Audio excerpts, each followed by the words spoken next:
بسم اللہ الرحمن الرحیم۔ السلام علیکم ناظرین، میں ہوں راشد خان اور آپ دیکھ رہے ہیں شارٹ ٹاک۔ ناظرین، آپ ذرا غور کریں کہ سازشیوں نے جیسے ہی خان صاحب کو حکومت سے نکالا تو اگلے ہی دن جیسے عوام اور حکومتی خزانے پر خودکش دھماکہ ہو گیا ہو۔ امپورٹڈ حکومت کے آنے سے صرف ایک دن پہلے ناظرین، صرف ایک دن احساس کفالت پروگرام میں 1,20,00,000 خاندانوں کو 144 بلین روپیز کیا خان صاحب اللہ دین کے چراغ سے دے رہے تھے؟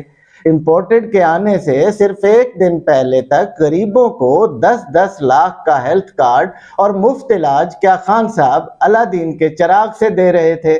سازشیوں کے آنے سے صرف ایک دن پہلے تک کامیاب جوان اور کامیاب پاکستان کے تحت نوجوانوں کو کروڑوں روپے کے قرضے کیا خان صاحب اللہ دین کے چراغ سے دے رہے تھے؟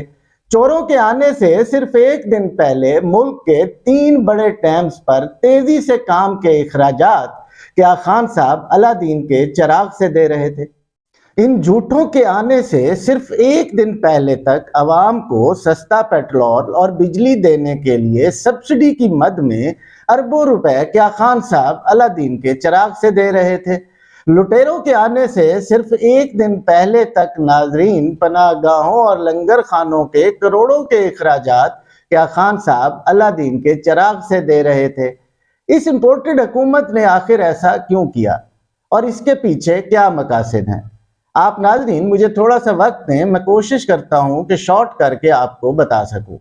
ناظرین، رجیم چینج آپریشن کے 2 مقاصد تھے، ایک خان صاحب کو ہٹانا اور دوسرا ملک کو دیوالیہ کرنا اور اس کے اثاثوں کو گروی رکھانا۔ ایک مقصد تو 5 ماہ پہلے پورا ہو گیا تھا اور دوسرے کے لیے کام تیزی سے جاری ہے۔ ناظرین، حکومت میں آتے ہی اس امپورٹڈ حکومت نے خزانے کا کچھ ایسا نقشہ کھینچا اور دھاڑ دھاڑ 100-200 پریس کانفرنسز کے ایسا لگنے لگا کہ اگر یہ 4 دن اور نہ آتے تو جیسے خان صاحب، ان کی معاشی ٹیم اور پوری کابینہ نے مریخ پر چلے جانا تھا، کہیں غائب ہو جانا تھا، چھپ جانا تھا اور پی ایم ہاؤس میں ایک خط چھوڑ جانا تھا جس پر لکھا ہونا تھا کہ ہم سے غلطی سے خزانہ خالی ہو گیا ہے اور ہم بھاگ گئے ہیں۔ کوئی مانے یا نہ مانے، اس امپورٹڈ حکومت نے نقشہ کچھ ایسا ہی کھینچا تھا۔ حالانکہ حقیقت میں بلکہ اس امپورٹڈ حکومت کی نگرانی میں اسٹیٹ بینک نے ایک رپورٹ شائع کی جس سے ثابت ہوا کہ 70 سال بعد پہلی بار ہماری معیشت اور ملک ترقی کر رہا تھا اور جی ڈی پی گروتھ 6% پر پہنچ چکی تھی۔ ویسے آپس کی بات ہے ناظرین کہ جو پاکستانی قوم اس مولانا شریف اور زرداری کو جانتی ہے، اور اگر نہیں بھی جانتی تب بھی سیاسی حساب کتاب سے ہی صحیح، اگر پی ٹی آئی کی حکومت کی کارکردگی بری تھی تو یہ لوگ سائیڈ پر بیٹھتے اور تماشا دیکھتے، عوام کے دلوں میں پی ٹی آئی کی نفرت کو بڑھنے دیتے اور ہمیشہ کے لیے پی ٹی آئی کو کرش کر دیتے۔ مگر نہیں، جو بنتا تھا وہ نہیں کیا گیا، سیدھا سادہ کام نہیں کیا گیا، بلکہ حکومت لی گئی، ترقی کو بریک لگائی گئی اور انٹرنیشنل مافیا کا ساتھ دیا گیا اور ملک کا بیڑا غرق کیا گیا۔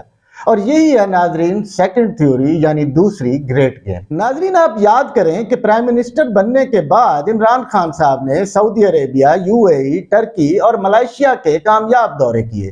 ان دوروں میں طیب اردگان اور مہاتیر محمد جیسے اعلیٰ قد کاٹ کے لیڈران نے جس طرح خان صاحب کی عزت افزائی کی اور خان صاحب کی قائدانہ صلاحیتوں کو سراہا، تو اس سے پوری یورپین مملکت اور امریکن تھنک ٹینکس کو بآسانی یہ بات سمجھ آنے لگی کہ مسلمان ممالک کے سربراہان عمران خان صاحب کو مسلم امہ کے لیڈر کے طور پر دیکھ رہے ہیں۔ اور ناظرین، اگر آپ خان صاحب کی جنرل اسمبلی کی سپیچ اور پورے اس ماحول کا بغور جائزہ لیں تو آپ کو یہ احساس ضرور ہوگا کہ ایک ابھرتا ہوا مضبوط لیڈر ایک مضبوط قوم کی نمائندگی کر رہا ہے۔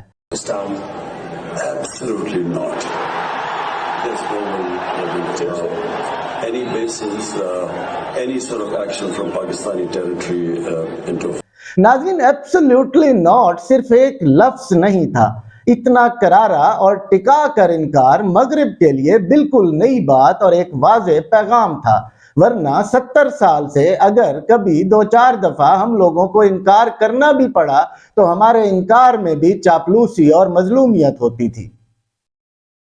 नाज़रीन, अमेरिका की ये तारीख है कि आप उसको जितना मर्जी बुरा भला कहें, जितने मर्जी उसके खिलाफ बातें करें, नारे लगाएं, वो बुरा नहीं मानता। मगर सिर्फ एक चीज ऐसी है कि जिसकी अमेरिका कभी इजाजत नहीं देता, कभी माफ नहीं करता, उल्टा आपके खून का प्यासा बन जाता है, और वो है जब आप डॉलर को नुकसान पहुंचाएं। इसका मतलब है उसकी इजारादारी और उसके सुपर पावर होने को चैलेंज करना। तभी तो पूरी दुनिया में कारोबार डॉलर में होता है। इमरान खान साहब ने ऐसा भी कर दिया था। पीएमशिप के दौरान खान साहब ने चाइना में कई तिजारती मुआहदे किए और डॉलर की हाई फ्लक्चुएशन को देखते हुए खान साहब ने तजवीज़ दी थी कि क्यों ना तमाम मुआहदे या तो चाइनीज़ या पाकिस्तानी करेंसी में कर लिए जाएं। बस वहीं से कहानी पलटी और आज हालात आपके सामने हैं। नाज़रीन, एक बात याद रखें कि मगरिब ये जान चुका है कि इस कौम से इमरान खान साहब जैसे लीडर सामने आने लगे हैं। खान साहब ने एक पैटर्न सेट कर दिया है। सियासतदानों और नौजवान की आदत को अमली तौर पर करके दिखा दिया है कि अगर ट्रैक रिकॉर्ड दुरुस्त हो, आपका दामन और नीयत साफ हो, तो फिर किसी से डरने की कोई ज़रूरत नहीं। मगरिब समझ चुका है कि खान साहब के बाद भी ईमानदार और गयूर लीडर आने का सिलसिला जारी रहेगा, क्योंकि देर से ही सही पाकिस्तानी कौम करप्शन से आजिज आ चुकी है। इसीलिए नाजरीन, ये बात जहन में रखें कि रजीम चेंज ऑपरेशन का मकसद सिर्फ खान साहब को हटाना नहीं, बल्कि साथ ही साथ इस मुल्क को उस नहज तक पहुंचाना भी था कि खान साहब तो क्या, खान साहब जैसे 10 लीडर भी आ जाएं तो भी इस मुल्क को इस दलदल से ना निकाल सकें, कभी हमारे सामने सर ना उठा सकें। आप मुसलमान मुल्कों में वाहिद एटमी ताकत हैं, जोग्राफियाई लिहाज से दुनिया की अहम तरीन लोकेशन पर मौजूद हैं, और अगर आप तरक्की कर गए और आपका लीडर भी निडर और गैरतमंद हो और अवाम भी उसके साथ हो, तो फिर आपके खिलाफ एक नहीं कई साजिशें रचाई जाएंगी। नाज़रीन, आप मेरी ये बात नोट कर लें, अगर इम्पोर्टेड हुकूमत का मकसद मुल्क संभालना होता और खान साहब की शोहरत को कम करना होता तो सिर्फ आटा, बिजली, पेट्रोल और घी की कीमतों में कमी करके ये काम आराम से किया जा सकता था, और इसके लिए मुल्की खजाना तो दूर की बात, शरीफ और जरदारी खानदान अपनी दौलत से सिर्फ 2% खर्च करके ये कर सकते थे।